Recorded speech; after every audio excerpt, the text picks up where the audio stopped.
Honorable members, our guest speaker, colleagues, welcome to our 30th virtual leadership seminar. Today being our 30th edition is actually worth celebrating. It means we have done this seminar and today is the 30th time we are holding it. Let's start with a short word of prayer. Father Lord, we thank you for this day. As we have gathered here to impart knowledge on legislation, we ask for your guidance, blessings, and wisdom, and we call for our guest speaker to also be impacted so that he can also share with us and make us better than we are in legislation and the specialty of law passage. In the name of God, Amen. Amen. Colleagues, I welcome you to the 30th edition of the Virtual Leadership Seminar under Youth Impact Movement.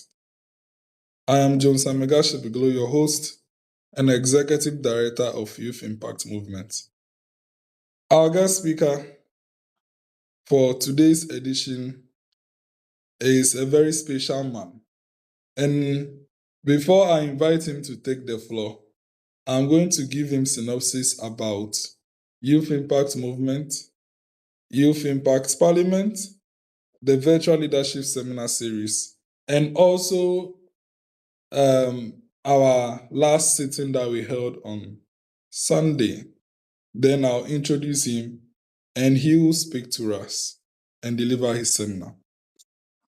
So our guest speaker and our viewers, Youth Impact Movement is a youth-led organization, voluntary-led organization that is bent and focused on capacity building. We were established in 2021, April, and next year, April, will be 5 years. Youth Impact Parliament is the parliamentary branch of this voluntary organization. The main chapter is in Ghana, and it has two chambers, the upper chamber being the Senate and the lower chamber being the Parliament. We also have other chapters such as Uganda, Kenya, Namibia, and India. We are not just a Ghana group, but a Pan-African group, if you may say. As a youth parliament, we sit once every month, to deliberate, build our capacity, and prepare ourselves for the future. And we are not just a youth parliament, but the most vibrant youth parliament in the entire of Ghana. We have visited Parliament a couple of times, and next year we'll be coming again.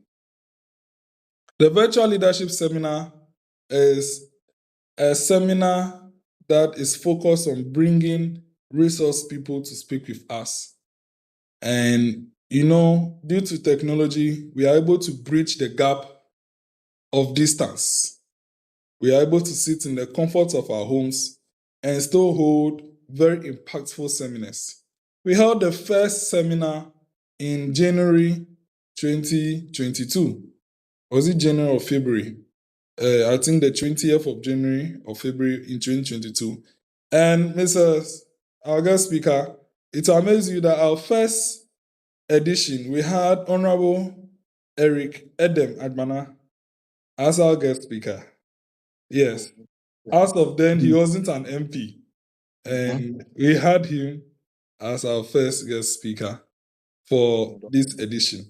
We have also had Honorable Peter Nochukote, who is currently the chairman for the Parliament Education Committee and the Member of Parliament for Akachi North as well. We have had different people, Honorable Eric Belly. We have also had the current Marshal of Parliament, whose name has skipped me a little bit, but he also spoke to us on one of our editions, and he spoke clearly on securities and how security details are handled in Parliament, explaining about the maze and stuffs.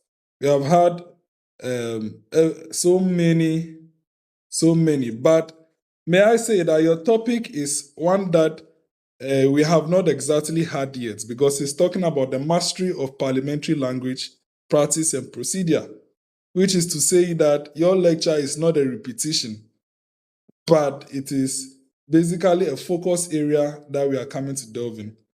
Our guest speaker, may I say that on the 14th of December 2025 at Ho, Youth Impact Parliament held a joint sitting of the Senate and the Parliament to pass our first bill, a bill that is drafted on one of our initiatives, which is basically to promote women leadership in the entire group.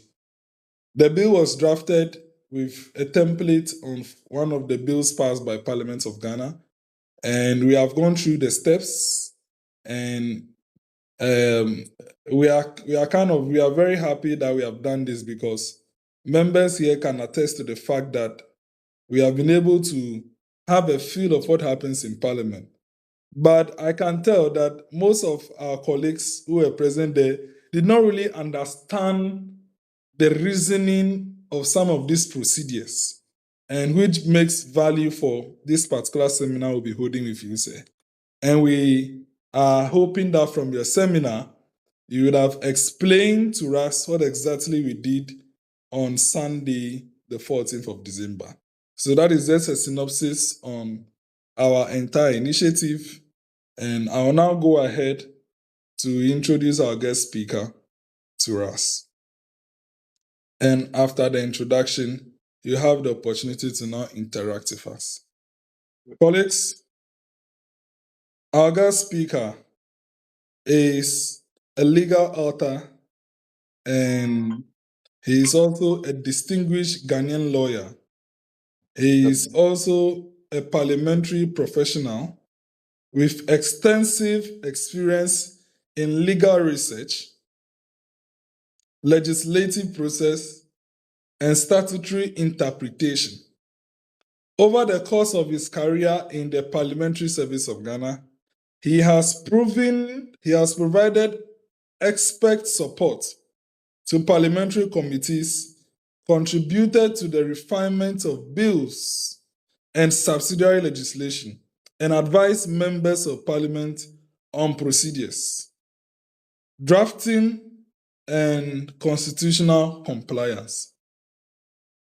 Colleagues, our guest speaker is also an author of 3 notable books that have contributed significantly to the public legal education and Ghana's legislative practice. They are Reading the Law, The Citizen's Guide, and Principles, Practice, and Procedures. Colleagues, our guest speaker's expertise spans over legal writing, legislative drafting, judicial language, governance processes, and parliamentary administration. His works and professional practice demonstrate a unique ability to simplify complex legal concepts whilst maintaining analytical rigor and doctrinal accuracy. And I must say that this particular seminar that he's doing for us, he's doing it out of love for us, having seen that we are a youth group who are hungry to learn. Because as a matter of fact, he should be charging us like $300 by now. But I know that he's doing this as one of his Christmas gifts to the youth groups, because he has facilitated very big conferences in legal writing and then all those. So, honourable members, if I want to continue, I might end up delivering the lecture myself. So I want to end the introduction here, because I'm sure in his delivery we would get to know more about him and learn a lot from him. Honourable members, our guest speaker is no commoner but a unique asset to Parliament of Ghana, who has made time for us as a youth group. for us to learn. I want to call on members to listen carefully, attentively, and after his presentation, will be allowed to ask questions. Honourable members, with all due respect, I want to, on this point in time, call on our guest speaker to address the session. Our guest speaker, your participants, your guest speaker. Thank you very much. Thank you very much, Mr. President, and a very good evening to our colleagues. I call you colleagues because we may be peers, but forgetting all protocols, I will address you as the president and members, honorable members of your parliament. I mean, parliament as a generic term, so forgive me if I use parliament throughout. Okay, it's a wonderful opportunity to be with you. Yes, and thank you for reading that long profile. It said that India Amin's profile was too long that by the time they were done reading it, his tenure had come to an end. So I'm happy that mine did not take us that far. Yes, but all in all, thank you very much. And thank you also for the quick introduction about what you stand for and then the necessity for this particular session. Thank you very much. So we're here to discuss parliamentary language, practice and procedure. Very fundamental, but very, very important. You see that language is very, very important device through which a lot of things can be done. And that language must be understood as a fundamental element for you to have any fruitful or productive discourse. So parliamentary language is a technical language. You will find that various fields have technical language, meaning that this set of words that are used that are different from what is known in the English language or the grammatical meanings of words. Okay, so it means that you need to take some time and make effort to understand that technical, language so that you can properly engage. And you are in a forum of mimicking parliament. And of course, so the language that you should adopt for your proceedings is that of the parliamentary language. And so my book comes in handy for your use. So today we're going to learn more about the rationale for doing the things that you see Parliament doing, for which you have been modeling. Okay. So yes, so I will just take my time and take you through the basics. Okay, so I have spoken about parliamentary language. Just a while ago, I had some new service persons in my office, and I was taking through them how even parliamentary business is arranged or structured. That you have one parliament having a 4-year duration. This 4-year duration, called a term of parliament, 113 or the Constitution defines that. The parliament shall, last for 4 years, beginning from the first sitting, the first day it sits. Okay, so you have a term of our parliament, unlike your bicameral parliament, ours is unicameral parliament.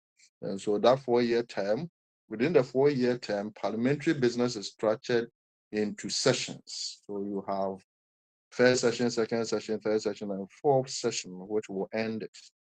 Okay, and within a session, which I always liken to, let's say, a term in our secondary school cycle. For those who are in Ghana, then you pick an academic year at the secondary senior high school level.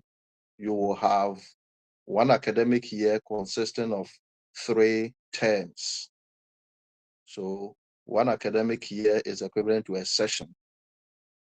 Yeah, a period of 12 months within which Parliament organizes its business. So you have academic year, you can put side by side with a session of Parliament. And within a session of Parliament, have a period within which Parliament sits continuously over a period. That is called a meeting of Parliament, as distinguished from a sitting of Parliament, which is a daily meeting.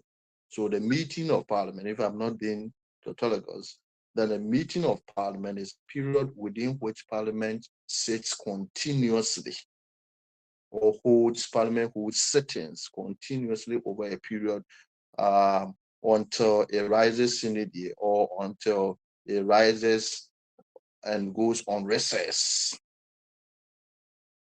So rising sine die is also a technical term, back to parliamentary language, which has a very important significance, because it's a rising sine die that ends a meeting of Parliament. And that is very, very important, because constitutionally, Article 197 of the Constitution talks about, let's say, absenteeism even being a ground for vacation of seats. And so if a member is absent from the sittings, 15 sittings of Parliament in a meeting of Parliament. So you see that constitutionally, meeting has a lot of significance, and in particular this place, so that if someone has been, or a member of Parliament has been absent for years, but not within one meeting of the House, then it means that the rule will not apply. So that is how important these technologies are. Okay, so having understood a meeting of Parliament to be, let's say, a term of, a term in our secondary school calendar. You know, you have the academic year, then you have term 1, term 2, term 3. So in Parliament, you have, let's say, the session being the academic year, and then you have meeting, first meeting, second meeting, third meeting. Okay, and we have said that just as the secondary level, you have a term which is defined by the period in which students will attend lectures continuously until they go on vacation. Parliament 1, a meeting is a period within which Parliament sits continuously until it goes on recess, which we term as rising sine die. Okay, so that about it. And then, of course, so you know about a sitting, which is the daily sessions that are held to transact specified business of the House. Okay, so a lot more, but as for the language, as and when they come about, we'll do that. But the point is that why do we have such language? Because this language, especially because it has deeper meaning and implications than what apply in ordinary language. With the concept of even the here, and now I'm sure that your members quite curious, so they will be acquainted with the fact that the correct version of the expression is here, and not yeah. Here, or, is a borrowed expression from the Westminster system, which has its origin in members expressing, interest in what members say during debate, as, hear him, hear him, hear him. So over time, that hear him, which is pointing or turning the attention of members to focus on what the person is saying, because the person is making very good points. Okay, so it takes attention to the person, and then it puts all attention to quality of debate. And then remember that it's an alternative to clapping. So in Parliament, you don't clap, because if everyone is to clap and political device that you have, then there will be chaos. And the here should even be used in moderation. If not, everybody is saying here, it also creates some disorder. That's why, Speaker, you are there to moderate, reasonably, to achieve decorum at all times. Okay, so these have very important meanings, and that is why they've been held on over a long period and used to achieve certain legal consequences. Recently, what happened, the resumption of this meeting brought into some debate the lapsing or otherwise of the Human Sexual Rights and Ghanaian Family Values Bill, alias the anti-LGBTQ bill, whether it lapsed, or less whether it became void upon the dissolution of the 8th Parliament, or because it was done by the 8th Parliament and it was waiting presidential assent, the president could just go ahead and sign. But the concept in Parliament is about lapsing of bills, lapsing, bills ceasing to have effect or lacking the capacity to be worked on. Okay. And the debate, I had a quick answer to that. My advice to members who approached me was that Article 113 is clear about a duration of Parliament. Article 106, which provides the procedure for passing bills into law, also tells you what this Parliament that is created under Article 93(1) and vested with legislative powers under 93(2) is supposed to do. So you have Parliament is not a continuous institution. Rather, it's a 4-year organic institution. There is a seeming transition, but they stand independent. And then parliamentary records show clearly the difference. That's why every sitting day is marked. I have an example here. It's not for today's or yesterday's sitting, but it is the Thursday, 31st July, earlier this year. And it reads, in the first session of the 9th Parliament of the 4th Republic of Ghana, votes and proceeding minutes of the 42nd sitting of the second meeting of the 9th Parliament of the 4th Republic. So it's clearly marked, so you can locate it where it's found. You will find that it becomes so important when there's litigation. But back to the point of the controversies surrounding the lapsing or otherwise of the anti-LGBTQ bill.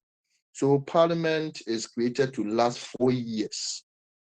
And per Article 106, a bill can only be passed when Parliament has read it 3 times and then it has been transmitted to the President. President has assented it to it.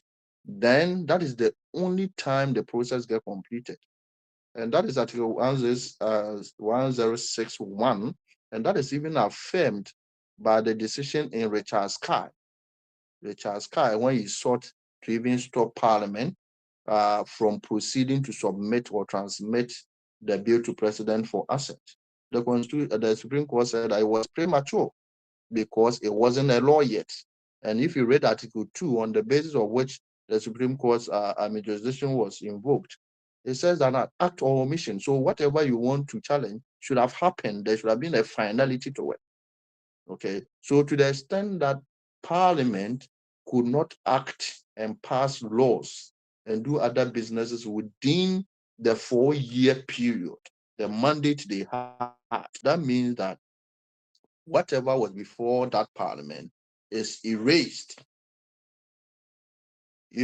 It doesn't matter if it was left with a point to be put there. It was not complete. And then it means that it has to die naturally, automatically. And then there's opportunity to resurrect it by the new Parliament. Okay, because then the second even argument is that if the argument is that it can be worked on because Parliament worked on it, so the President could just assent it and it becomes law. What about if the President refuses and wants he want to employ the provisions of the Constitution where he could refuse to assent to a bill? When you send a bill to the President, it's no automatic. The President is given a number of options, one of which is to refuse to assent. But when he refuses, the Constitution further obligates him to get back to Parliament that I'm refusing. And then within a certain period, he has to write back pointing to Parliament where he disagrees and the reasons and all that, and in a memo, a written document, okay, or just inform Parliament that refer the bill to the Council of State for determination under Article 90. Okay, so all those options are there and must be explored. But the point is made that once Parliament, which has a 4-year mandate, is unable to act completely on a subject, whatever the subject is, lapses. Okay, so lapsing of bills is also a matter of language, has strong legal consequences, which must be understood. The concept of sub judice or sub judice, when members that matters have gone before the court, to what extent can Parliament deal with that subject while the matter is pending? All these, concepts are there, different practices everywhere. But Ghana, our practice is what we adhere to. And then even to back the lapsing of bills, there are a number of bills that every 4 years we are directed to write to the Attorney General's office to be reintroduced because they have lapsed. So it's not only the anti-LGBTQ one. So if you want to go on the language, then we'll take the whole day. So let me move to the practice and procedure, and let's even get to understand why practice and procedure. Why? Parliament is established, or the Constitution establishes Parliament as one of the 3 organs of the state. Our speaker has advised that we don't use organs of government because in Ghana, Constitution defines government not in its main general or broad terms, but in restricted terms to be the body that exercises executive power. So when you say government, then it's like you are subjecting Parliament as an appendage of the executive. So it's better to say an organ of the state rather than organ of government. So I choose to follow that path. Okay. So Parliament has been established as the body made to exercise the legislative powers of Ghana as a sovereign state. The Constitution has made attempts in certain aspects where Parliament is given a mandate specifying the procedure or the steps to follow in exercising the power. So the Constitution has given set of powers to Parliament, some of which are Parliament is playing active role or the main player in there. Others, Parliament is serving as ratificatory or an endorsing or approving body. But in all these powers, so in some cases, the Constitution gives you the steps to follow. But in most of the cases, there are no steps to follow. And clear example is Article 78, talking about the power of the president to appoint ministers of state, majority of whom should be appointed from Parliament, but they should be subjected to prior approval by Parliament. That ends the process. So no step is given to Parliament to follow. That's why Article 110 of the Constitution gives Parliament the power to develop or adopt standard orders to regulate its own procedure. Because the power is given to you, but there must be a way to exercise that power. And that kind of the body of rules, practices, and all that helps Parliament to follow a certain path in exercising its constitutional powers are generally the practice and procedure. The distinction is that procedure, when we say procedure or rules or procedure, or the rules book, then we're talking about the standing orders, which are the written procedural rules of the House. But besides that, there are certain practices that have not, crystallized or developed or have been codified. They have not yet been codified or written in the rules book, but it's part and parcel. It has become part and parcel of how Parliament behaves in its environment. And so, some of these, an example is when it comes to subsidiary legislation, which you mentioned, my new book, Subsidiary Legislation in Ghana, Principles, Practice, and Procedure, that there's a pre-laying consideration. I don't want to bore you, but quickly, we've had a number of cases like the primary and Attorney General, where Parliament amended some regulations and it was challenged in the Supreme Court. The court said, no, Parliament, you lack the capacity to amend any instrument that is laid under Article 11.7 of the Constitution, because that power is a delegated power. So it's Parliament or the Constitution that has delegated that power. So it is only the maker, which may be a minister or some public other body, that will introduce it. And so Parliament's role is to either allow it to pass or annul it.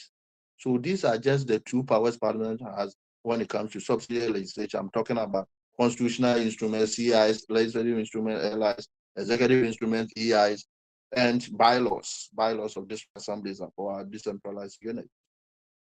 Okay, so Parliament introduced pre-laying discussions or consultation between any institution or minister that wants to introduce a regulation, so that there will be a first opportunity to clean it up, so that Parliament will not have the difficulty of amending it, when it's finally laid. It's when it's laid that you cannot touch it. But prior to that process, you can at least there can be some discussion and some trade-off to, smoothing any rough edge that may be identified.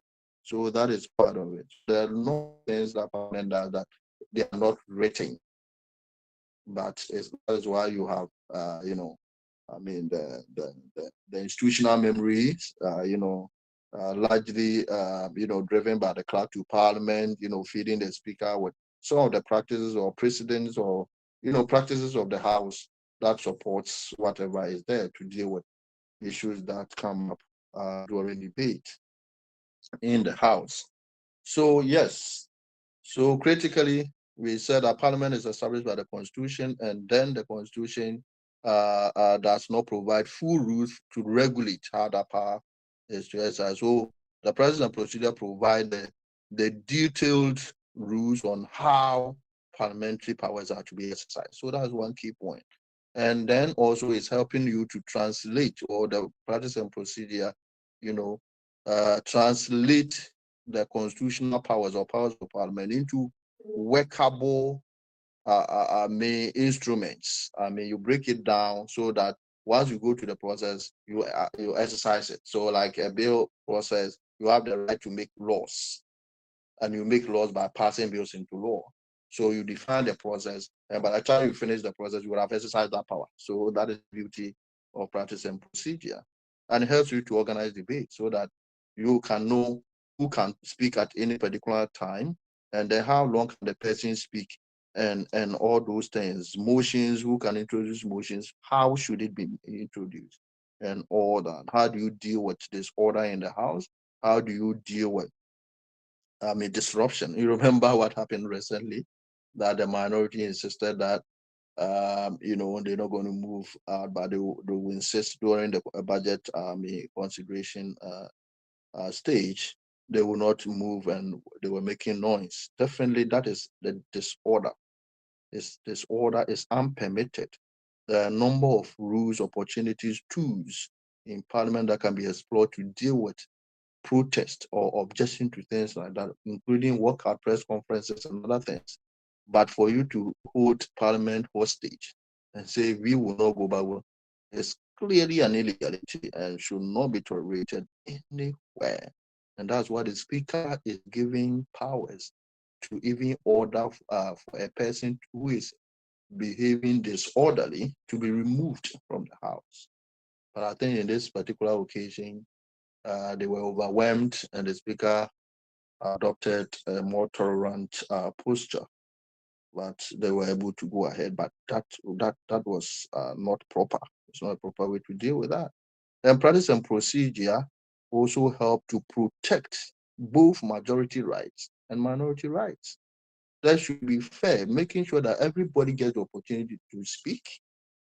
Majority should benefit from its numbers, because decision of the House is based on majoritarian rule. Okay, but you are giving that effect to that to ensure that the majority will have its say. Sorry, the majority will have its way, but the minority will have its say. So yes, that is why we debate motions or engage in debate before any decision is made. Because when you engage in debate, then quality options come out. And that is the whole exercise, because if Parliament would take the decision anyway, why would they spend time debating? So this is where you reflective processes go when you have to question systems, how they have evolved, and then it dawns on us to write and put these things in perspective. Because when there's a debate, different ideas come out. The truth is to come out, and at the end of the day, based on the quality of debates, a member may be influenced to change his decision.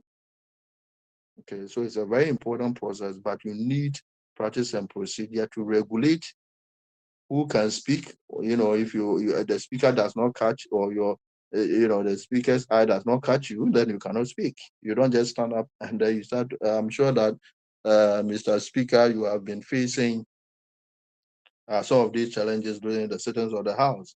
Sometimes I guess the heated, and members will just get up and calling you or attempting to speak and all that. That is all not proper. You just rise, and then if the speaker, you should catch the attention or the eye of the speaker, and then you can be called to speak. And the speaker can also say, run up, or your time to speak is ended. All those are regulated by the scheme. So yes, so you can see the wonderful rationale for having practice and procedure. But beyond all this is the creation of certainty, predictability in how Parliament functions. And when it happens that way, then the public is able to follow what Parliament does and even hold their members accountable whether they are serving their interests or not. So that is a beautiful thing. So let me take you through now my prepared slide and to put it in perspective. Okay, so what is the constitutional basis for practice and procedure? I've given you that article 110 of the Constitution in particular, empowers Parliament to regulate its own proceedings. Okay, regulate to how it does its things. But we should take cognizance. That's why the provision empowering Parliament to adopt its own procedure start with subject to the provisions of the Constitution. So it means that in all cases where the Constitution has given a procedure or a step to follow, then that becomes your number one before you can build upon it. So you pick the standing orders of Parliament. You must see three implied things. Okay. First, about powers of Parliament. Two, you must see the procedure from the Constitution. So you see that sometimes there's a lifting or provision of the straight from the Constitution and the position in the standard orders. You see that one there. And you may see an extension of the rules. Okay, extension of the rules. So all those matters are put in there to ensure that Parliament will be very effective in doing or performing its constitutional duties. So, as I said, pursuant to Article 110 of the Constitution, Parliament has adopted a new constitution. You know about that in January 2024, but before that, we had one. I think that was adopted in 2012 or 2010. I'm not quite sure about that. Okay, so these ones definitely regulate or governs how Parliament engages in debate, the language to use. You have unparliamentary language where members maybe in the course of debate say they say something that is against the practice of the House or the rules of decorum in the House. A member may raise it and you have to retract and apologize. In some cases, a member can even move a motion that what has been said should be expunged from the records, and the speaker will make that determination and so direct. So the rules of conduct, motion, everything that Parliament does, including even matters of discipline, are all achieved through practice and procedure, which the main component is the standing orders of the House. Okay, so generally that is parliamentary language, and then the definition we started with, and then practice and procedure, the constitutional basis. Why? And then even the most important part, why do we have practice and procedure? Why just Parliament can just every day, decide that this is the way we do things, this one. It lacks certainty, predictability.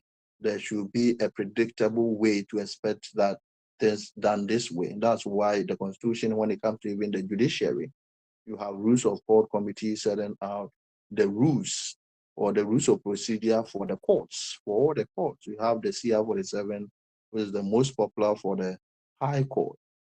And then you have even for the district court, and then Court of Appeal and the Supreme Court differently. So rules and procedure, right, so that you can predict that, or if you have a matter before the court, or a matter has been brought against you, these are the steps that, or these are the things that should be expected. And so you should expect that, and through that you're able to prepare and defend yourself and put in everything. So fantastic concept. You can't do anything about it. You just have to study, be keen, try it over time, and you master it. Okay.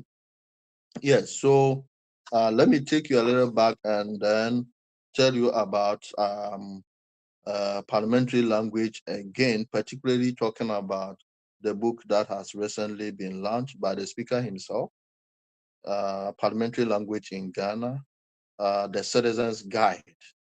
Is for the citizens, but most of we, the actors, we don't know them.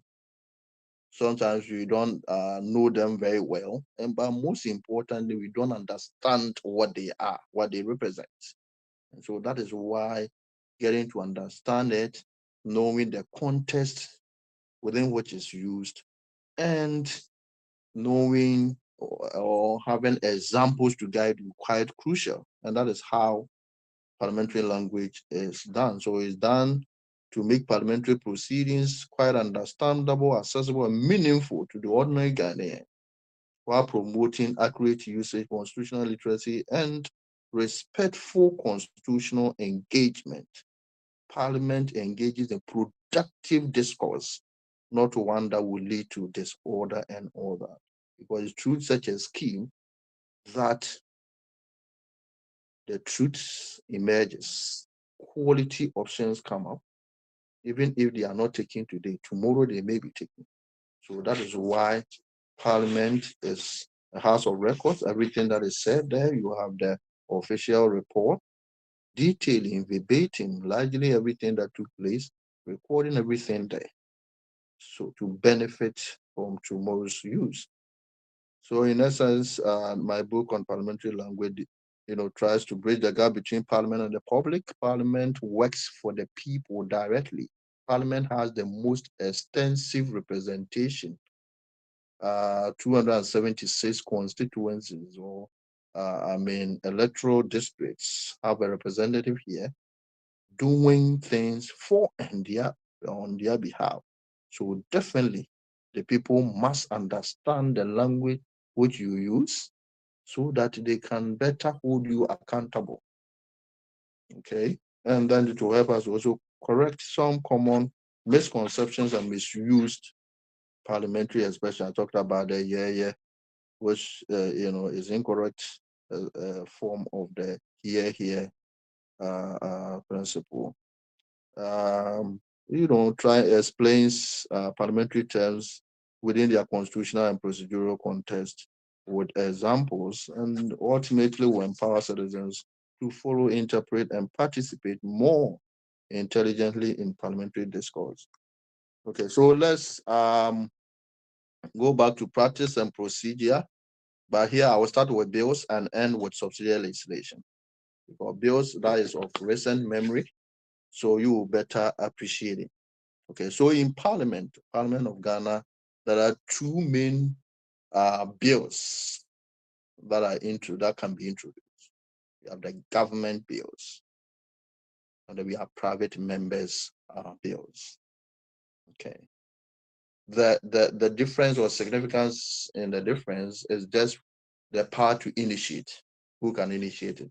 If it's initiated by the president, or is introduced by the sector ministers on behalf of the president, that makes it a government bill. Okay. But if you look at Article 93 and all the other relevant provisions, clearly Parliament has the power to make laws. Yes, when you read through the Constitution, it does not expressly confer the power on a member of parliament to introduce a bill, but it's implied. That is why you go to Article 108. It tells you that if the bill is not introduced by the president, then it cannot have financial consequences or have financial implication, or you impose a burden on the consolidated fund or other funds of Ghana. Okay, so more or less, if it's a financial bill, it's only the government that can introduce it. So that tells you that then it's trying to limit the bills that members can introduce. So clearly, indirectly, is there. But in some countries, they expressly put it there and confer that right. Okay, so irrespective of the source or the initiating point, whether from the government side or from a member of parliament or even a committee of parliament, a bill must be presented to parliament. So the process is what I'm recounting. So you have presentation and first reading. Before that is done, every document intended for parliamentary action must be submitted to parliament. I mean, the president of parliament through the office of the clerk. Okay, in conjunction with the table office. That is the receiving point for all documents intended for parliament's action. Okay, so of course, when it's received, the clerk brings that to the attention of the business committee that is in charge of arranging the businesses of the house, so that it can be arranged for it to be dealt with on a particular day. Okay, so let's assume that a bill, the youth parliament bill, has been received in parliament, the attention of the business committee drawn to that. The business committee has scheduled it to be laid today. So today it has to be presented. The presentation is used, interchangeably with laying of the bill. And laying of the bill is an introduction of a document in parliament, because you can't just take something and put in parliament and say the paper has been laid. There's a procedure, of course. So once is put in the order paper, and then the speaker mentions that item, and the member or the minister who is the sponsor of the bill, in our standing orders, that is the description for the initiator of the bill, the sponsor of the bill. Well, somebody told me that doesn't mean that person is the one going to pay money before it's passed. No. The sponsor means that he is the lead person leading the bill and has to, undertake certain functions in parliament. One of it is you appearing in parliament to lay the bill. Formally say that this is a bill that I am bringing before the house. So a house at a sitting, and then when the speaker calls for the item and is, mentioned, the minister, the sponsor, being a minister or a member, will rise in his place and bow. And I'm sure that is exactly what you guys have been doing, which is positive. And then after the bowing, signifying the laying, then the clerks at the table, or any of the clerks at the table, will be directed to read the long title of the bill. The long title of the bill, I hope, yes, as for Mr. Speaker, you know about that, but I hope your members know about the short title of a bill and the long title. The short title is the name, the label. Let me see. Yeah. Okay, so this is the Land Act. I don't know if you can see it. So the Land Act, this is the short title. That's the name of the law. That's how we call it. So if it's a bill, it would have been the Land Bill 2020. Okay, so that would be the short title. And then you go into the bill. We assuming that it's a bill. You have this one wouldn't have been an act, but it would have been, let's say, a bill to do ABC. So the long title is this, which is a summary of the provisions, more or less. It gives a bird's view of whatever is contained in the law. that is when we say reading of a bill, that is what is read. It's not the entirety of the bill, but the concept expresses that is the entirety of the bill that must be read. But practicability and time, prudence will not allow that to be done. That is why the summary of the law or the proposed law is read to signify the reading of the bill. So when that is done, the whole bill is taken to have been read and physically opening from page to page and reading it. So when we say reading the bill, it is the long title that is read and that is treated as the reading of the bill. So that when we say reading of a bill, that's what it means. It doesn't mean that we're reading from cover to cover because time will not permit that, and everybody has a copy. Ghanaians, even through certain schemes, will have copies. So you don't need to waste time and do that. So what you do is that the long title is read to signify that process. So you have first, presentation and first reading stage done. As soon as this stage is done, or consequent to this stage, then the speaker will refer it to the appropriate committee, the committee that has jurisdiction in connection with the subject matter of the bill. So this bill that is Land Act or Land Bill was referred to the Committee on Lands and Natural Resources. Those days it was called Committee on Lands and Forestry, if you remember. But now it's Committee on Lands and Natural Resources. So the solid minerals have been added to the mandate of this committee. And of course, natural resources also include our forest resources, wildlife, and the rest of them. Okay, so you have presentation and first reading, and at the same stage where the bill is referred to the appropriate committee for consideration. So here, in your case, I was told that, the matter was considered by the committee of the whole. The committee of the whole is just like one of the committees of the House. It's just the membership that is extended to everyone, but it's a committee. So when the House is sitting, the House will have to suspend that sitting and reconstitute itself into committee of the whole, because the procedures are quite different. The procedures at committee are less relaxed, and you will have a chairman and not the speaker. The speaker will not be sitting as the speaker, but as the chairman. And then the speaker may even delegate that, presiding function to maybe any of the deputies or whatever, or the most senior even member to even chair. And so when the business for the committee of the whole is done, then you reconstitute and come back to the normal sitting and continue the process. So here, where we have standing and select committees already done in place, then you refer it to the committee. So now you have the committee stage. You can describe that one as the next stage or stage 2, the committee stage.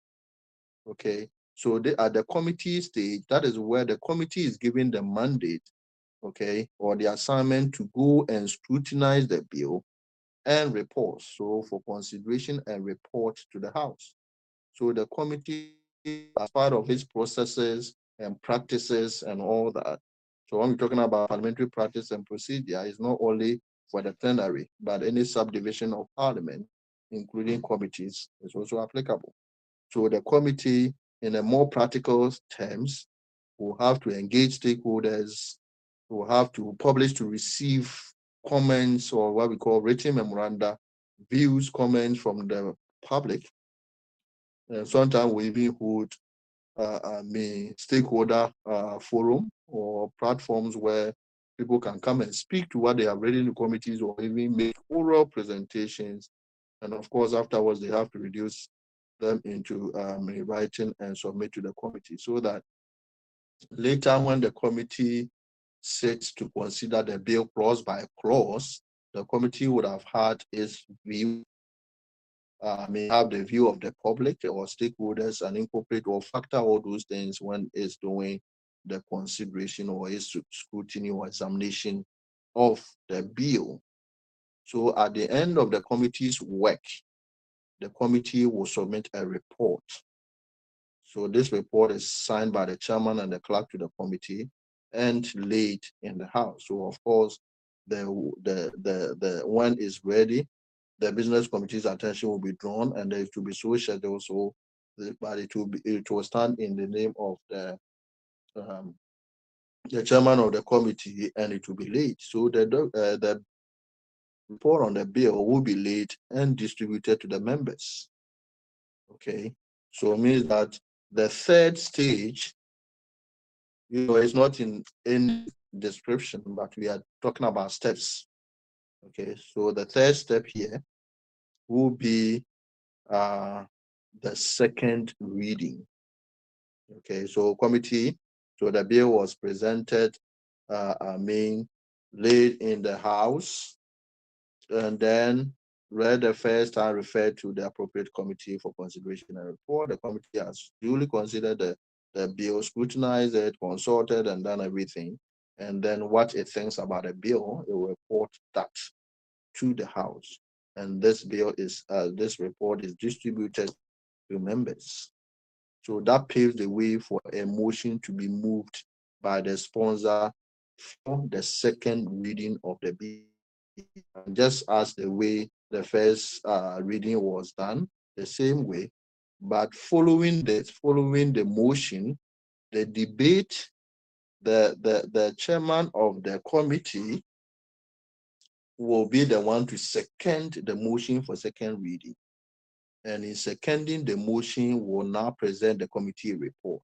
So the committee report will, because members have copies, they are not read verbatim. Okay, so the speaker, so the chairman may make the appeal that, to the Hansard or the official reporting department to capture the bill as having been read and highlight some few portions of it.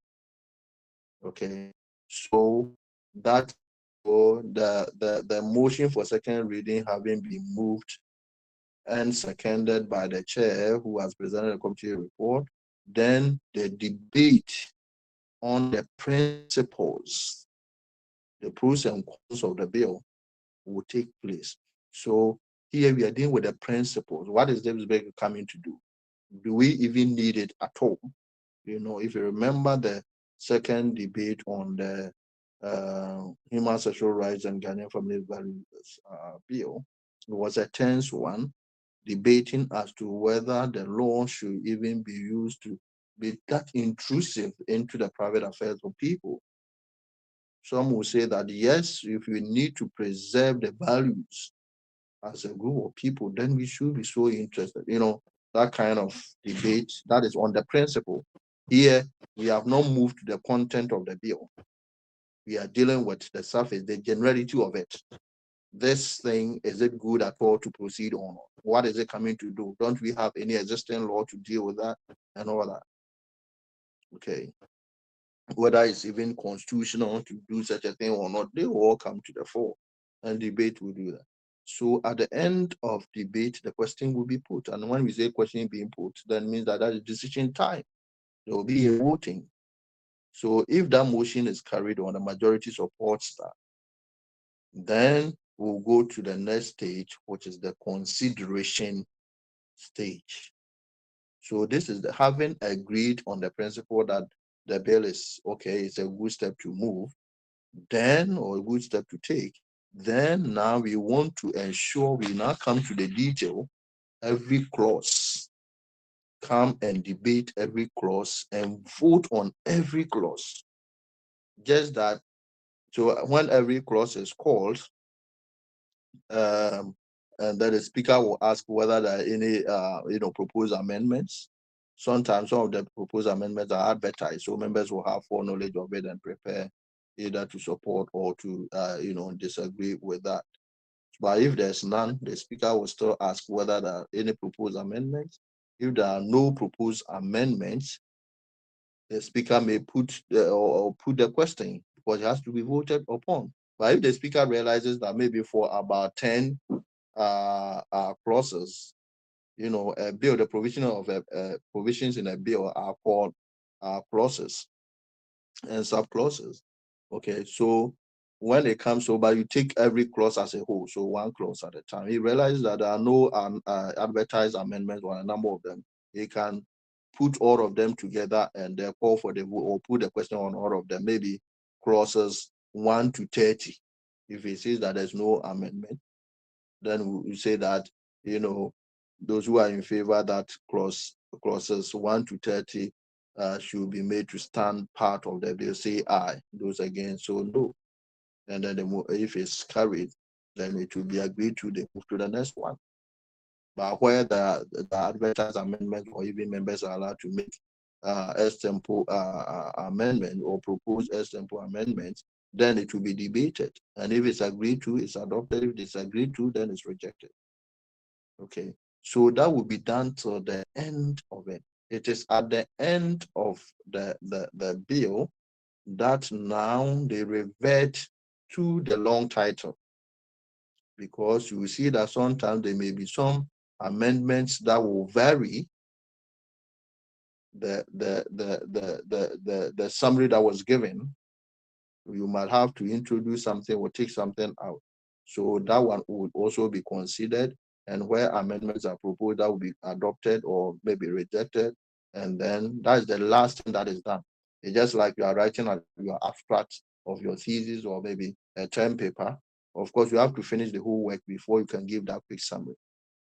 Okay, so that will be done. Okay, and so this one, so when the long title is also a question is put on that and agreed to, that ends the consideration stage. So then at this stage, the office that I head now, the legislation office, has a number of rules to perform throughout all these processes that we have done. I don't have the time to bore you with that.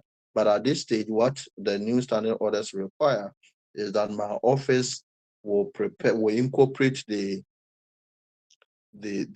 amendments that Parliament has made in the course of the consideration stage, so that there will be more or less an amended version of the bill, to prepare it so that copies will be given to members to see the latest version of the bill, so that in cases where the consideration has taken a very long period, members would have even forgotten about some of the changes that were made at different points. The members will have a second opportunity to look at the new version of the bill and see if there's a need. There's a need to, move for second consideration or take any other step. Okay, so so now when that is done, it will, at the end of the consideration stage, then the opportunity or the way is paid for the third reading, which is the final reading. I remember that the third reading is a procedural step, just for Parliament to hit the gavel on it and say that this process is completed. But it has some significance, because before that motion is moved, or when the motion is moved, then a member can arrest the motion and then move that the bill be taken through a second consideration stage or further consideration, so that if some other matters have been wrongly captured or there's a need to strengthen some other provision, that opportunity will be had. Okay, so if that is not done, then the motion for third reading, which is the final one, will be moved by the sponsor, of course, at this stage too.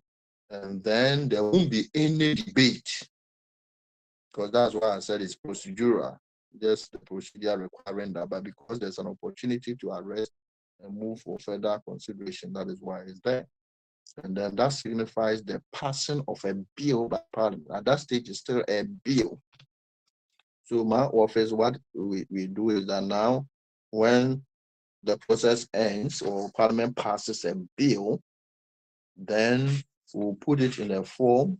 There are some conventional things that we do, and then we'll seek the permission of the clerk to get it printed on a vellum paper. Vellum paper is a more durable and more quality sheet that is printed on.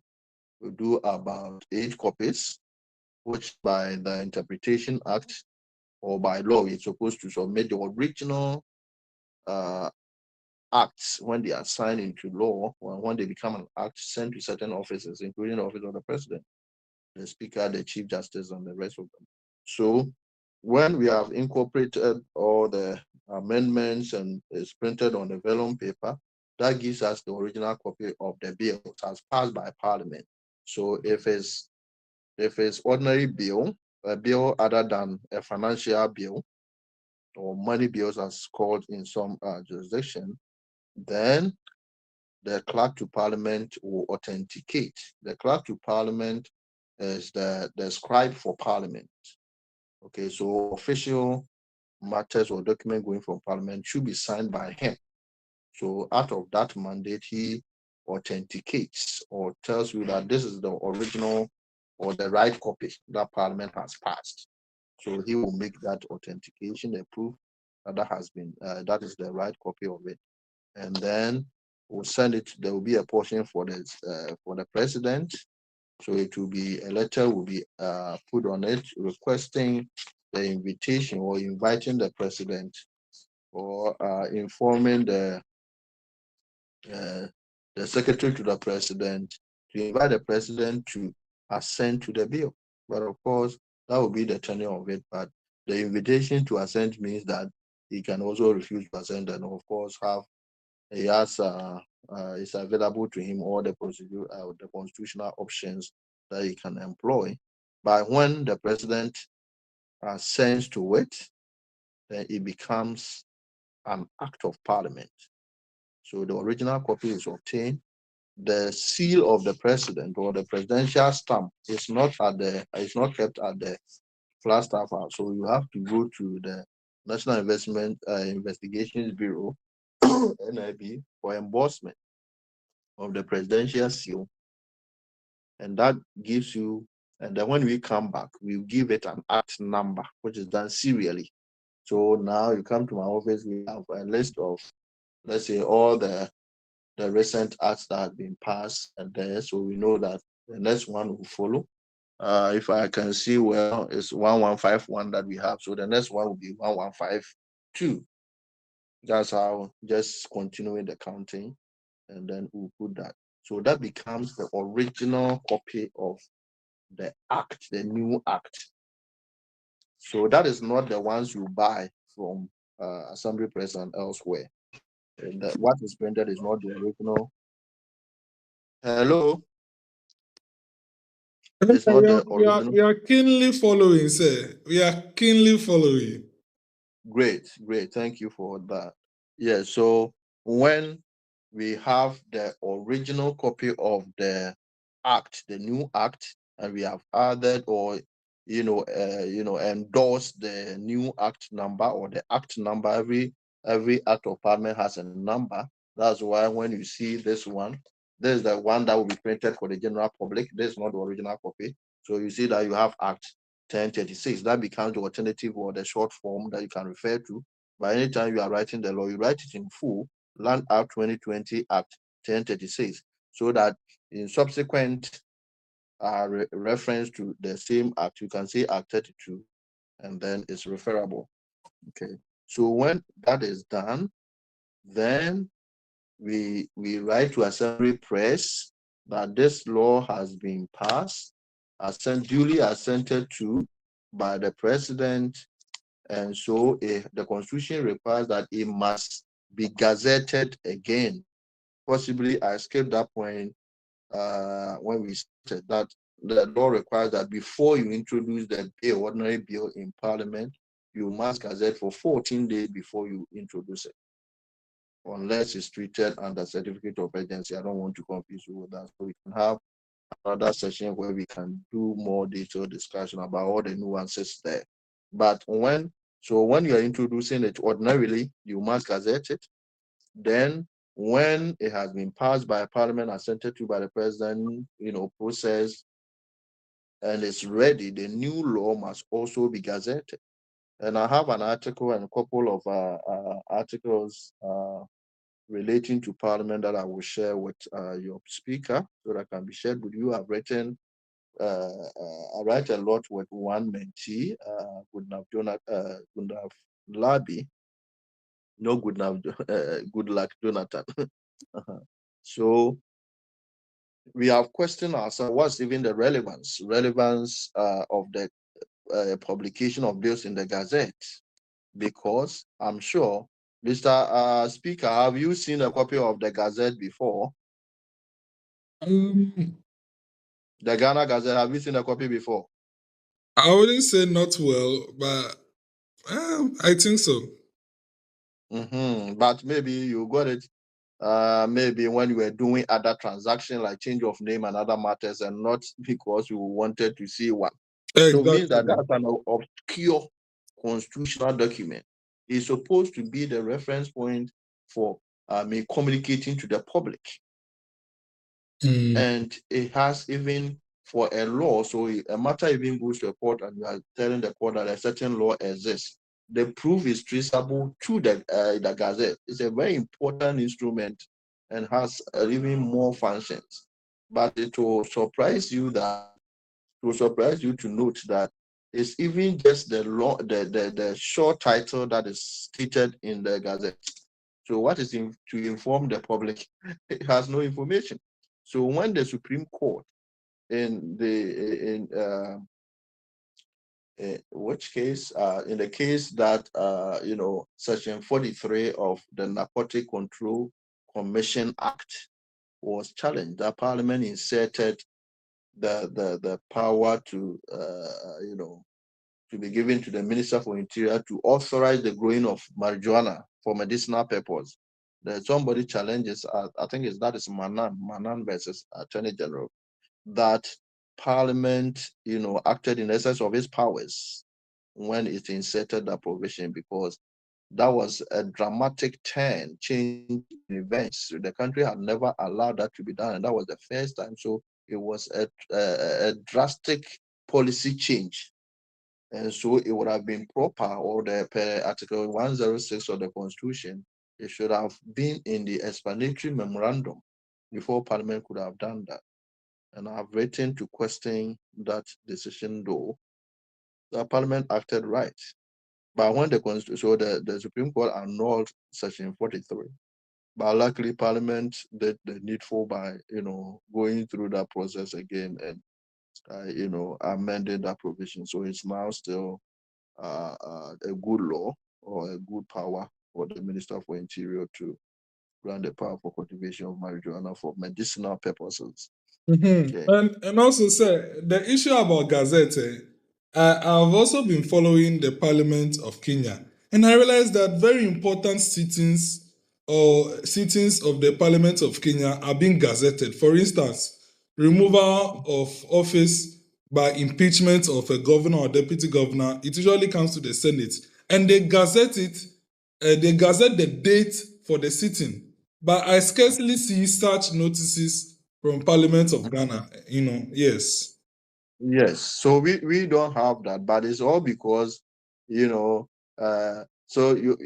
maybe that remedy is Parliament also recording these things, because when it comes to the Gazette, it's for legal proofs, whether you can use it as evidence in court.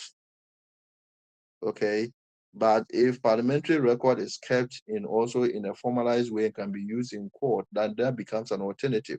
But the point is that now even the Gazette, which is supposed to inform the people, in a more effective way, that is not what is happening, because even you ask law students and they have never seen the Gazette.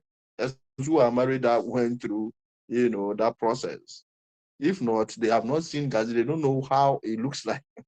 So if lawyers, law students, they have not even seen Gazette before, and then we put emphasis on that, then we are just acting for no value. Okay. So yes, so different countries and how they have built their systems. But so in that article that I'm talking about, we called for more work to be done. So we even went back to even tease that decision of the Supreme Court, that so when the Supreme Court was saying that the people should be informed before Parliament could do that. It was the long title that would have been published. So there was no value that could have been added to that decision of the Supreme Court at all.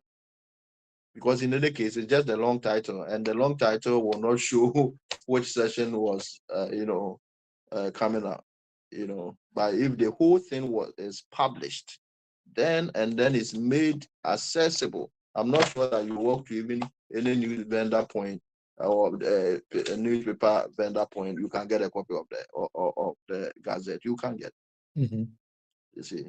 So it's not accessible.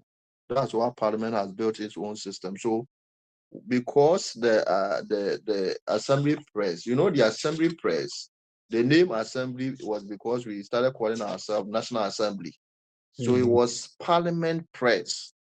Then for some reason, the executive took over and sent it under the authority or umbrella of the Attorney General. And that's how come that difficulty is there.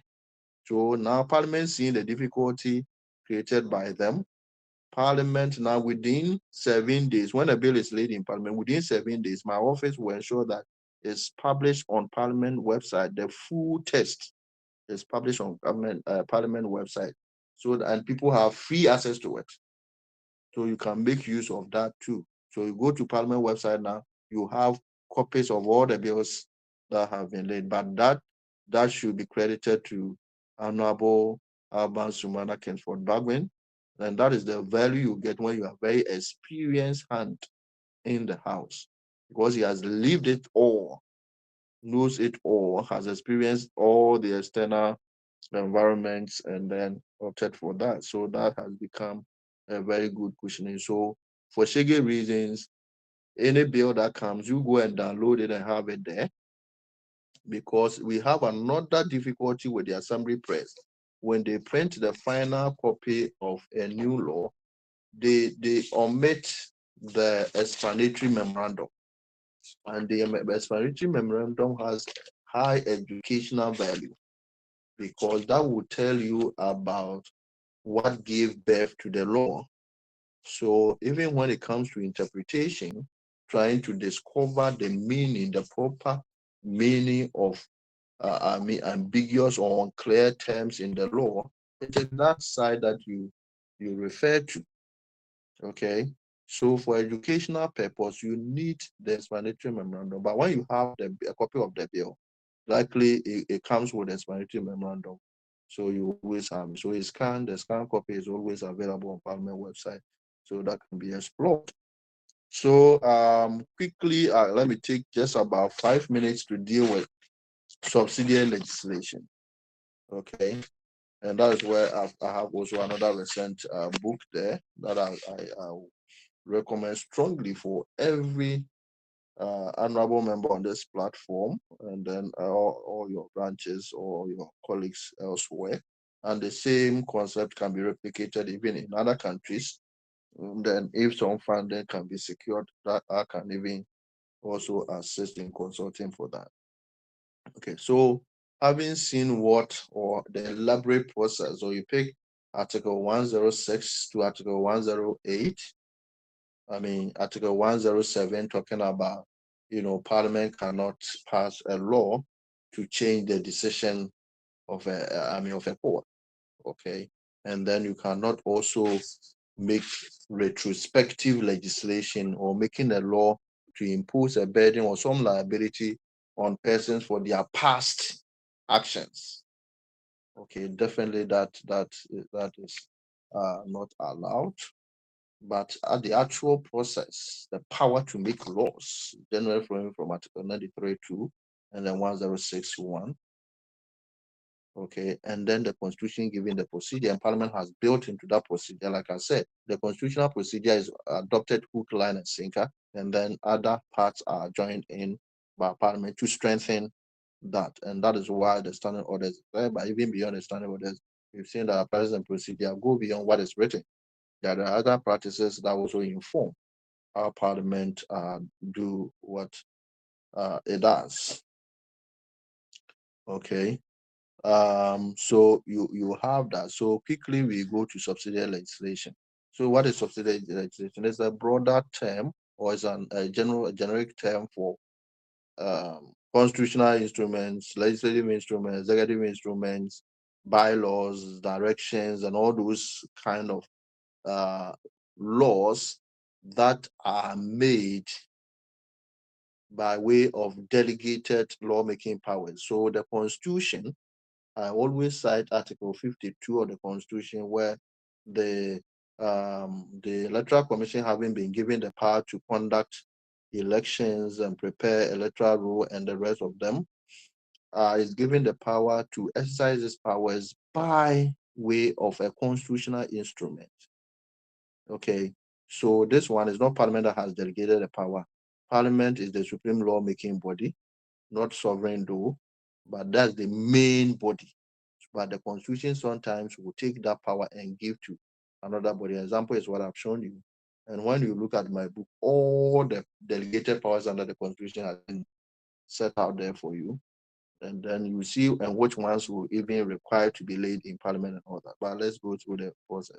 So you see that the process I've given to you is quite elaborate. But when it comes to subsidiary legislation, it's controlled by Article 11(7) of the Constitution. And the process is just as short as that. It must be laid in Parliament, gazetted the same day it is laid in Parliament, and then it has to remain in Parliament for 21 sitting days of Parliament. Remember, it's a sitting day.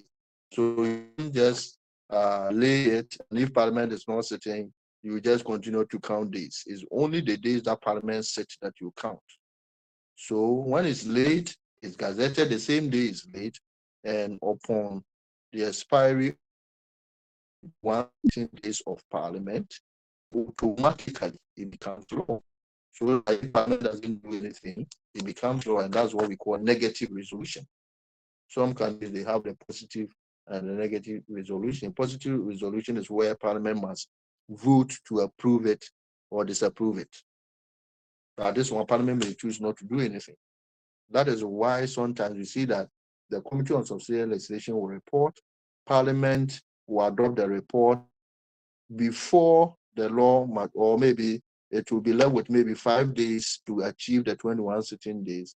But when the Parliament adopts the report, then the misinformation goes out there that Parliament has passed or approved that regulation, because they don't have this understanding. Okay, it means that what can be passed also within a short time can also be passed over a long time. Now, Parliament goes on the longest recess during the summer, so maybe July to about September, October is recess. So just imagine that if it was late 10 days and the Parliament went on recess, Parliament will have to come after 3 months before the counting continues. So when you also see that, don't say there's something wrong, because it's the sitting day. The rule is about the days that Parliament sits and none other. Okay, so then you do that. So you see that one, you just lay it in Parliament, and then you gazette it the same day, and then upon 21 sitting days of Parliament, then it becomes law. So the 21 sitting days, the essence is that why 21 sitting days? The 21 sitting days is to give the opportunity for members so that on 21 times, they will have the opportunity to acknowledge if they find something wrong with it. And that is through the annulment procedure, which is the only way Parliament can act against regulation that is laid before it. Okay, so that brings me to the end for one more time of our discussion. And so now we'll open up for questions. I'm sure you will have so many questions for me. So if you're unable to end another time, you can just invite me, and I'm always willing. Mr. Speaker was even saying that, oh, it's a Christmas gift. My love for the youth, but the last time I met you, I think I shared that. When I see the youth trying to do something positive as this, if I have the resources, I will even use my resources to support. Okay, so I wouldn't take anything from it as an opportunity when we are grown, and then you are the future leaders, or Speaker will say you are the current leaders, okay, or tomorrow leaders. If we have not groomed you well, you will come and give us bad governance, and all our toil would have ended. So it is the basis, the duty of everyone to make sure that we owe it as a duty to support you to grow. So if you have come out with this brilliant idea to organize yourselves and to empower yourself, so be it. You don't even have to end up becoming a member of parliament or a speaker or minister or whatever. But wherever you find yourself, that leadership skills, experience you have can help you to, do far better. So anytime you need me, especially after working hours, I am there to share the little knowledge that I have. So, and I recommend that you get these two books, the one on subsidiary legislation and the parliamentary language. Parliamentary language is 200 Ghana cedis. Subsidiary legislation goes for 300. So together they are they got 500 Ghana cedis. If you're in Accra, there will be free delivery. You don't have to worry, or Mr. Speaker can make an arrangement to gather them for you. Get them, know more about Parliament. The difficulty is that you don't have a lot of documents, literary work on Parliament, and that is not good enough. There are a number of other writings that I'm doing, all to support this process. For Parliament, people to have something to read about Parliament and to understand Parliament and hold Parliament appropriately accountable. If not, we'll be holding our members of Parliament for not constructing roads when it's not their duty to construct roads. But they have the duty to bring that difficulty to the attention of government and hold them. But when people say we will lobby, you will lobby who? Will you want to be in opposition and lobby the government of the day to go and find money that is not available to go and do your road? And so if lobbying is any productive option, then why is it so for 276 members of parliament, everybody will go and say, I'm lobbying and your road will be done? No.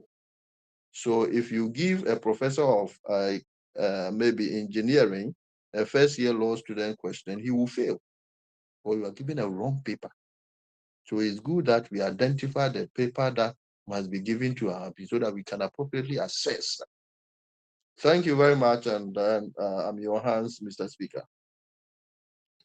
Wow, sir. Thank you so much for this impactful presentation you have done. I must say, Youth Impact Parliament and Movement is so grateful for this time you have given. And Almost grateful for the opportunity too. I'm literally short of words, but we are hungry to learn more from you, sir. We are Sure, hungry to learn more. anytime, and it shouldn't be just today. Yeah. Anytime you want me to, you're having your program, but you can engage me virtually like this. Yes, sir. And then if I have a word to share with you, just some few minutes, I would love to be part of that productive group. Yes. Yes, sir. So thank you so much. So we'll go straight to the question. I have some questions as well, but let me open the floor for my colleagues to ask their questions first.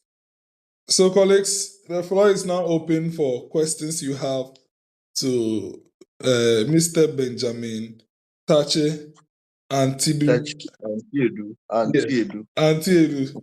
Thank you. Yes. Mr. Benjamin Tachie Antiedu Esq, who is a legal author of two important books totaling 500 I have even 3 books, one on reading the law, but that one, except for those who are interested in reading law, the whole country, that is the book that guides you to study law and to study it effectively and, seamlessly, so that you go through without much difficulty. And it's been adopted by University of Ghana, a whole lot of other law faculties, and even internationally. International Law Institute has adopted it into their library, and it's doing so well in Ghana and beyond. Wow. Nice. So we, the ones who are interested in becoming lawyers, including me, will get that book when it is time. It's automatic. So if you bring me about 10,000 Ghana cedis, you have every book that I have, including the future ones. Nice. That's on the lighter side. Nice. Yes, and also the Director of Legislation at Parliament of the Republic of Ghana. Honourable members, any questions, please raise your hands and I'll call you to ask your questions. Any questions? Okay, Honorable Collins. Good evening. Good Thank you, evening, sir, my for the brother. education. Most welcome. Thank you for the education.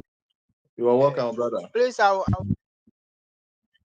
would like to know more about the laying of the individual bill. How is it laid, and then who can Laying lead of laying of who? individual What? individual bills? Okay. And who lays it? Yes, yes, Okay. please. Can anyone send a bill to Parliament? Thank you. Okay. You're welcome, brother. I get your question. Okay, thank you very much, Collins. Colleagues, any other questions? I can see Edward. Yes, Adam. Adam Osman is our Speaker of Parliament. Adam, Oh, I don't wonderful. hear your questions. Yes. Okay. He was also So I at the was just PN telling Africa conference that you spoke at. He was also there. okay, great. Yeah, Great. yes. Great. Yes, Adam. Good evening, House. Good evening, Mr. Benjamin. Good evening, my brother. Oh, That honorable was member. a very, very wonderful presentation. Thank you, my Um, brother. Even though I know some of them, but I've learned a lot and I've added to my depth of knowledge. That's nice to know. So my simple question is, the gazette that is being released every day by the Ghana Publishing Company. Yes. Can you at any time get the gazette for previous like for the previous months? Okay. And with that, does it come at a fee? Okay. Yes, your question is well captured. Okay. Thank you very much, Mr. Speaker, for your questions. Honourable members, any other questions? Gente, aqui quer entrega de cesta básica. I think some of our colleagues from India are also part. I can see here, they don't look like Indian name, but that sounds like an India answers do. Yeah. We also have a chapter in India though. Wonderful. Let me go ahead with my questions so that you address all of them at once. Sure. The first question I have is how appropriation bills are passed, whether they are as elaborate as I think I will mute them. Yes. I'll mute them. Yes, so yes, I was asking if How appropriation bills are passed, right? yes, if they are also as elaborate as the normal bills. And then the second question is the preliminary objections. How exactly they are handled? Please come again. The preliminary what?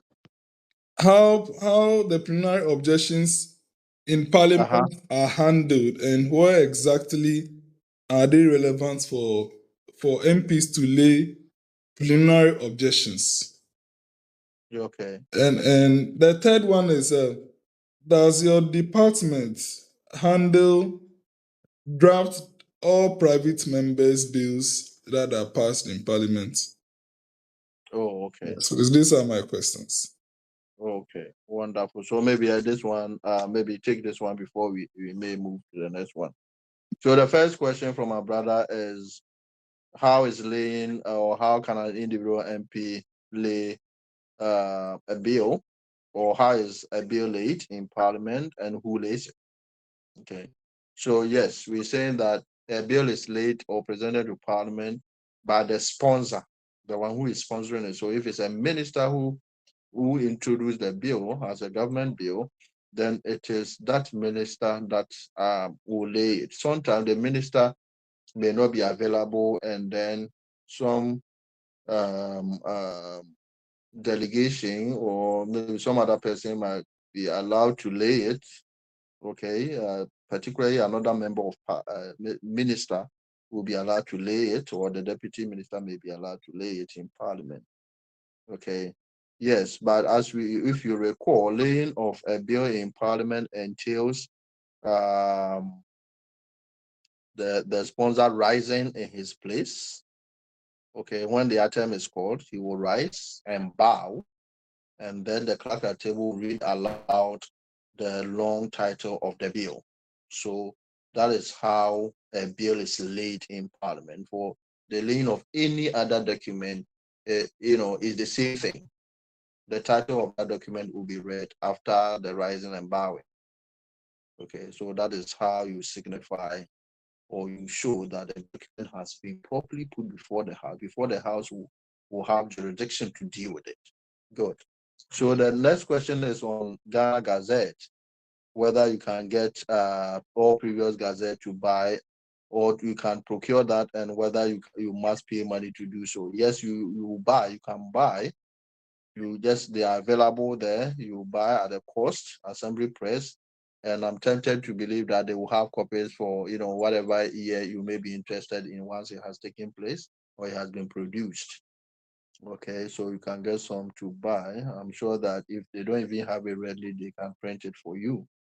So you can get them. Then we move to president questions. Question 1, how are appropriation bills passed? Are they passed in accordance with the same bill procedure, or there's a special procedure for it? That's how I understood that. And so for that is the same procedure. It just the purpose is for appropriation of public funds, how public funds can be used. That is all. There's only special thing about it, but it goes through the same process. So you have the presentation and first reading. Definitely that will be done by the Minister for Finance, who is the automatic sponsor of the appropriation bill. And then, of course, there will be a referral from the speaker to the appropriate committee here, possibly the finance committee. Or now we have the committee on economy and development. I don't particularly know whether they have that mandate or the budgets or committee. But the appropriate committee will deal with it and report to the House. But you see that it's a very simplified bill because it's capturing the total amount that has been approved by the House, and then the various sector totals to appear. And so during the consideration stage, if there's any mistake or whatever, that will be corrected. Okay, but it's not done as and then it will have some few clauses. So generally the consideration stage is done to clean it up, not to make any, because they are not making rules. It's just that is you are making a law that gives authority from Parliament to enable the government to spend the money as approved by Parliament. So that's satisfying the constitutional authority under Article 179 of the Constitution. That is the whole essence of it. So they would just about two. So it's just about two provisions, two clauses with the table giving the breakdown of the total sum that has been approved. So, but it goes through the same process, going through first reading, second reading, consideration stage, and third reading, and having been passed, and then printing on vellum paper. I mean, those ones are outside parliamentary work, but I'm just bringing that one as a recap. And then you are transmitting safe to the president for assent, and then we'll continue with endorsement and giving numbers and all that. So the same procedure, just that the intention for consideration is just to correct errors. Okay, I have a follow-up question on that one before we move to the next one. Okay. So with that, I see that it seems they passed the appropriation bills very quickly. And is it like they pass all of them under certificate of urgency? So yes. So that brings in a very important aspect. Even today, I had to advise on one of them. The Constitution, that the requirement for 14-day prior Gazette notification is not applicable to financial bills. So clearly, appropriation bill is a financial bill. Okay, so that one, you don't need to even introduce it under certificate of urgency. It's allowed that Parliament can just pass it without any limitation of time or restricting some time to pass before you do that. So it's an automatic right to deal with financial bills without even getting a committee to determine or to make the decision as to whether it's urgent and should be treated under certificate of urgency. The certificate of urgency thing, the only waiver is that you don't go and gazette it and wait for 14 days before you bring it to Parliament. That is the only thing. But the rest of the processes will happen. And in Parliament, it's just about suspending the orders that are not constitutional, that are not constitutional, so that you can pass them. Can you hear me? Can you hear me? Okay. Yes, I can hear you. Yes. Can you speak a little slowly because my English is not that good? You are not hearing me. I'm sorry. Can you speak a little slowly? I'm a professor. Can I speak slowly? Oh, sorry. Then I've caused a lot of damage. I'm very, very sorry. Hello. Hello. So please, I will relax. I will speak slowly. Thank you, Prof. Thank you. So I made a point that money bills or bills that are dealing with money issues, money funds, public funds, they are granted automatic expedited processing by Parliament or approval by Parliament. So you don't have to gazette them and wait for 14 days before you bring them to Parliament.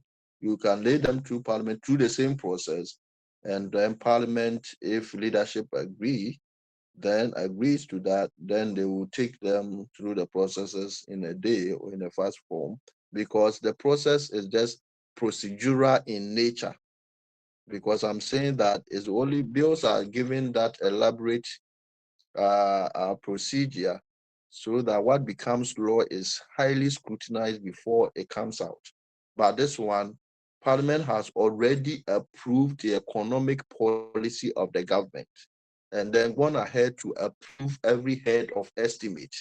So it just to put it in a legal form, give an authority in a legal form. So the decision has been taken already.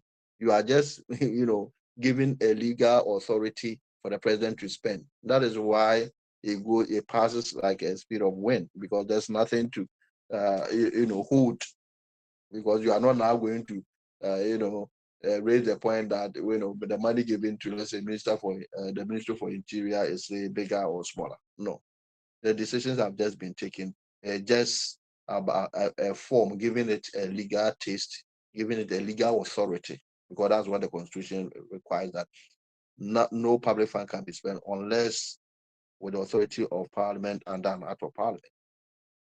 Okay, so yes. And then you spoke also about preliminary objections. Yes, preliminary objections. So remember that when the nomination of the Chief Justice, the current Chief Justice, was transmitted to Parliament, the minority raised a matter that matter was sub judice, was a matter pending before the court. So Parliament wasn't clothed with the power to proceed. Okay, that's a preliminary objection. So that if the Speaker or the House agree to that, then they will not proceed. So they are quite relevant, so that you stop something that may be unconstitutional. Okay, sorry. So, but for that particular one, I think that Parliament was, right in proceeding, because the concept of sub judice is not a legal rule. It's a self-restraint that Parliament puts upon itself, that when matters are before the court, and then what we're going to do may be prejudicial or will impact on the decision that may come out, then we will respect or we will just restrain ourselves. So it's a self-restraint measure. It's not an imposition on Parliament. The same, there is one principle that operates in this fashion from the judicial end, and that is non-justiciable political question. So that also ensures that when matters go before the court, particularly the Supreme Court, will say that, oh, for this matter is squarely within the mandate of Parliament. So for that reason, we are unable to, assume jurisdiction and deal with it. but it's all a matter of sovereignty. Our Supreme Court has said that every provision of the Constitution is to be given effect to. So they will not even recognize that, American concept of non-justiciable political questions. So it's not an imposition or limitation of Parliament powers, but Parliament can decide at any time to do, because you need to assert your authority first.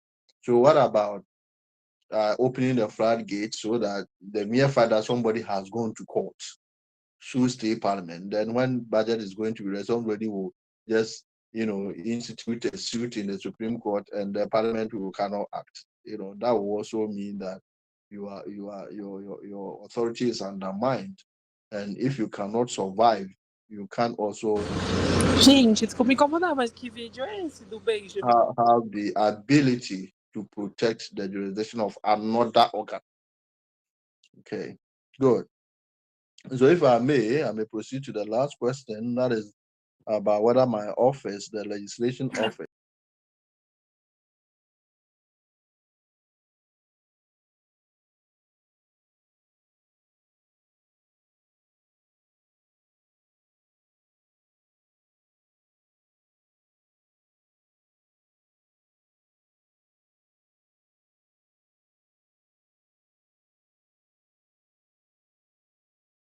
thank you very much.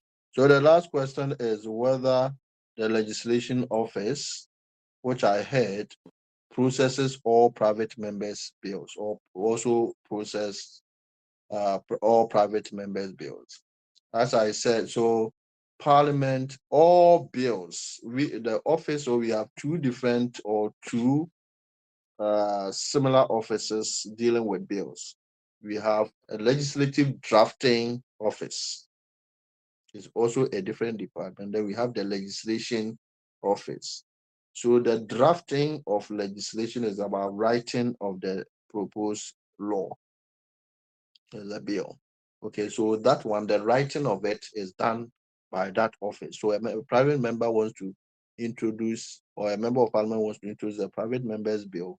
There is a process. You apply, it goes to through the clerk to the speaker. If the speaker permits it, then it goes back to the clerk, and then it goes to the legislative drafting office for them to write it out for you, and then it goes back and all that before it is allowed to be laid in the house. Once it's laid in the house, then it becomes our baby, and our baby in the sense that we will spearhead every activity that happens to a bill. For example, before a bill is even laid in Parliament, it is this legislation office that will confer with the Assembly press, to ascertain whether the bill has complied with the 14-day prior notification or publication.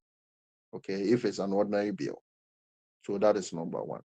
And then within 7 days after the bill has been laid, it is this legislation office that will ensure or will liaise with our ICT department to ensure that the text of the bill is published. Benjamin, it's that someone found out some videos on when where you are advertising exotic things. I don't know. Yes, apologies. We are having some, should I say, some interruptions from some other people, and I'm going to remove them all from the That's call. understandable. Don't worry. Yes. Thank you. This video you appear So the private members bill, when it's laid, will be like any other bill that has been laid. As a recounting, we'll first check whether it complies with prior gazette notification, and two, and then within 7 days, we cause that to be published on Parliament website, so that members of the public will have access to the bill while Parliament is considering it. Okay, so that brings to the end of the 5 questions I noted.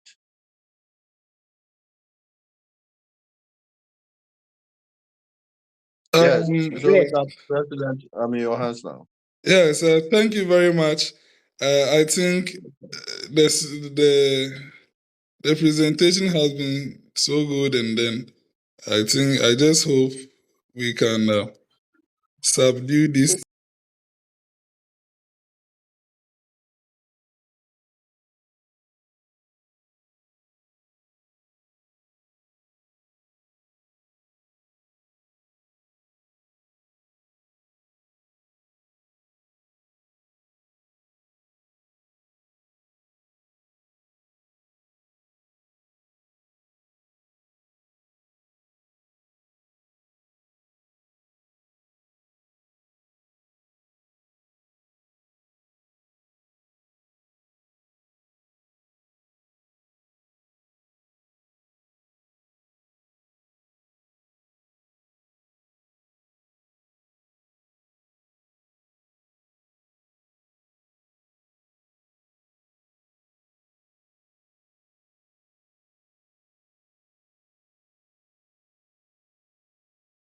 I think at this point in time, we'll go ahead and take your closing remarks, and then from there we'll bring the program to a close.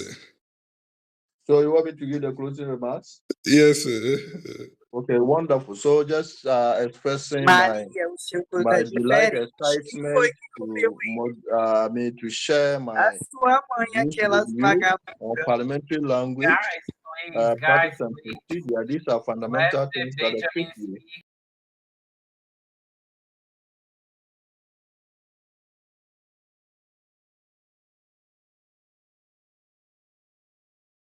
The affirmative action just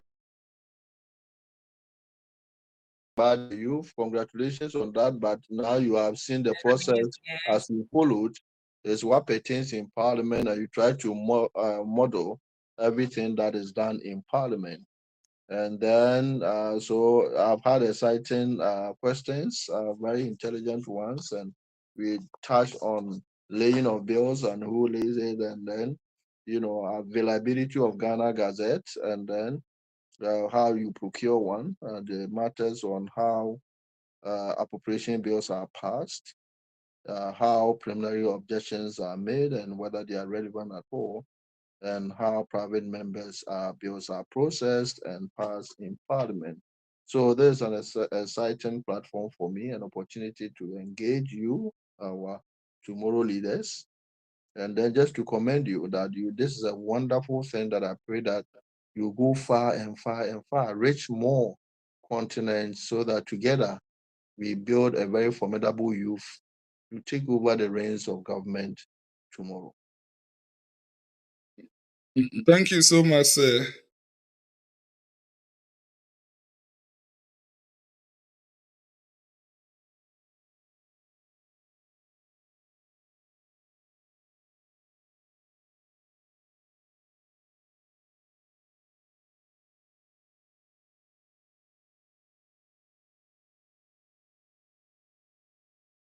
Yeah, sure. On behalf of Youth Impact Movement and myself, I want to say a very big thank you to you, sir, for these clarities you have given and expanded our knowledge. With what we did on Sunday and the additional knowledge you have given us, it looks like we have basically come for a class to be a better member of parliament. And this is so much of I don't even have the words to say, but I'll just say that it is a blessing that you have made time available, because as of now, Parliament of Ghana is still sitting, and I know if not for this seminar, you'll be paying attention there to still continue performing your duties. But however, for giving us time, it just shows the love that you have for us. And I just want to say a very big thank you. But before we give the prayers, may I allow the Speaker of Parliament to just give a short word, and then we go straight to prayers.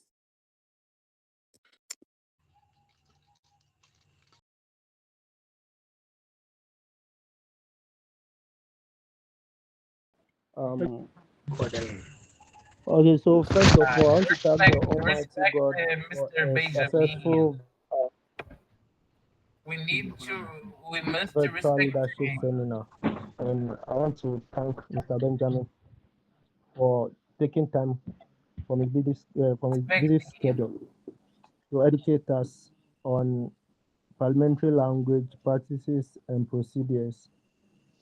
I'm very happy that during our last sitting we we we passed the bill.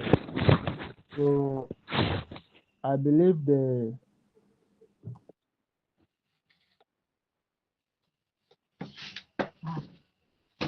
process is very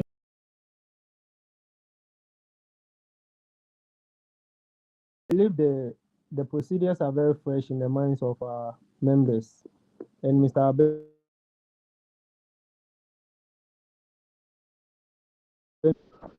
I would I would just hope and pray that next time when we call on him, he will make time for us to learn as young leaders and upcoming youth to take over the affairs of the country. May God bless us and help us all. Thank you. Thank you very much. Prof. Thank you, Alden. Jason. Thank you. Yes, Prof. Jason, do you have any remarks for us before we end the session?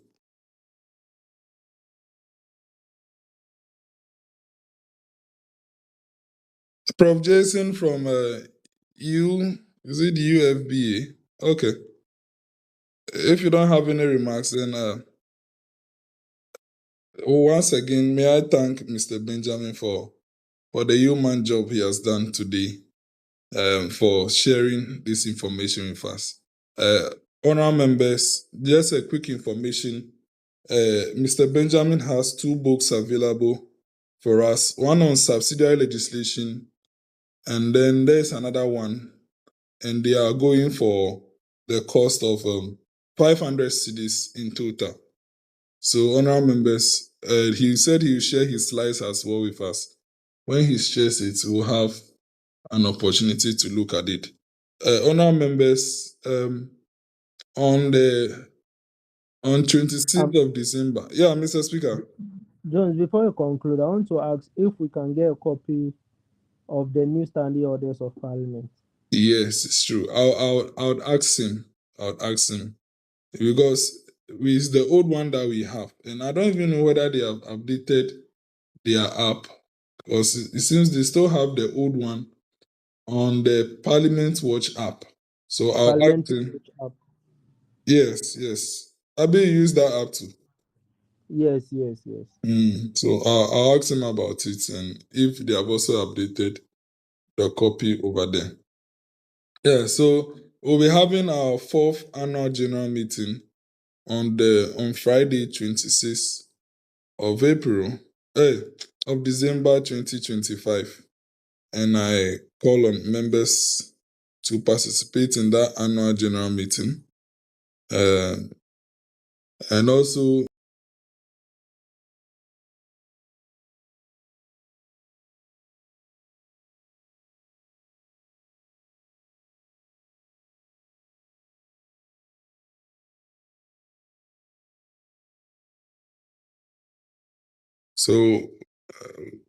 going straight to prayers, let's have a short word of prayer.